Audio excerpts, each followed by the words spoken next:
అర్హులు ఉంటే వాళ్ళకి వెళ్ళవలసిందే. అర్హులు కాని వాళ్ళకి అర్హుల్ని వ్యక్తిగతంగా సచిన్ ఫౌండేషన్ ద్వారా ఇస్తున్న డబ్బులు కూడా పార్టీని చూసి ఇవ్వట్లేదండి. అక్కడ కష్టం చూసి ఇస్తున్నాం, మనిషి కష్టం. ఇక్కడ నేను ఎన్నిసార్లు చెప్తున్నాను, రామచంద్రపురం నియోజకవర్గంలోకి నేను ఎమ్మెల్యేగా ఎన్నుకోబడటం మీ అందరి సహకారంతో నేను చాలా అదృష్టవంతుడిగా భావిస్తున్నాను. ఈ రోజు సగౌరవంగా చెప్తున్నాం, చేయవలసిన 100 రోడ్లలో 60% రోడ్లు ఆల్రెడీ కంప్లీట్ చేసాం మనం.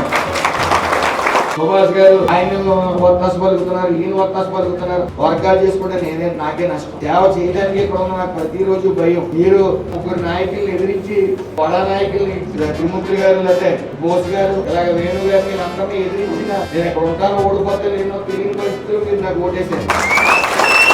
కాబట్టి ప్రతి క్షణం నేను భయపడతానే ఉంటాను. ఎందుకంటే నా పెంపకం అటువంటిది. నేను ఎప్పుడు కూడా ఇంట్లో మా తల్లిదండ్రులు ఎవరినైనా సరే ఏమంటే మాట్లాడమని నేను సంబోధించాను. ఆ సంస్కారం నాకుంది. పైగా ప్రతి క్షణం భయపడవలసిన పరిస్థితి. వీడికి ఓటేసాం, అనవసరంగా ఓటేసాం అన్న మాట అనిపించుకోకూడదని నా ప్రయత్నం.